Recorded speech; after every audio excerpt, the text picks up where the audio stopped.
আজকে বসলাম এই জন্য, পরিস্থিতি যা পত্রপত্রিকায় দেখছি, মানুষের মধ্যে দেখছি, তো মনে অনেকগুলো প্রশ্ন জেগেছে। সেই প্রশ্নগুলোর জবাব খুঁজে পাওয়ার জন্য আপনাদের সঙ্গে বসা। এই সরকার যখন গঠন হয় জুলাই অভ্যুত্থানের পরপরই আমি বিমানবন্দরে উপস্থিত হওয়ার 8 তারিখে, মনে আছে আপনাদের, সবার কাছে একটা আহ্বান জানিয়েছিলাম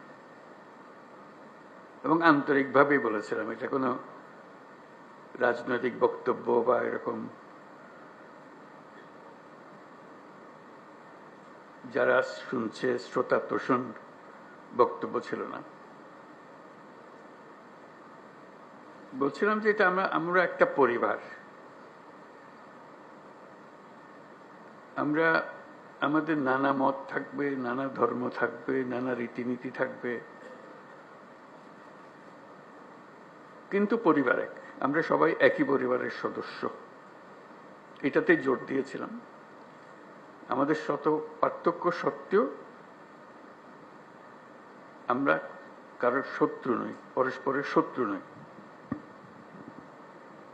আমরা এক জায়গাতে এক কাতারে ওইখানে চলে আসি যখন আমাদের জাতীয়তার প্রশ্ন আছে, আমাদের পরিচয়ের প্রশ্ন আছে। আমরা বাংলাদেশি, আমরা এক পরিবারের সদস্য। তারপরে যখন শপথ গ্রহণ করলাম তখন থেকেই শোনা আরম্ভ করলাম যে সংখ্যালঘুদের উপরে অত্যাচার হয়েছে। আমার মনটা খারাপ হয়ে গেল। একটু আগে বললাম আমি এই কথা, এখন বলেছি অত্যাচার হয়েছে। এর পরপরে আমি ঢাকেশ্বরী মন্দিরে গেলাম, আপনারা ছিলেন। সেখানেও একই কথা বললাম যে আমরা একই পরিবারের সদস্য, এবং বলছে যে আমরা অন্য সব দাবি দেওয়া বাদ দিলেও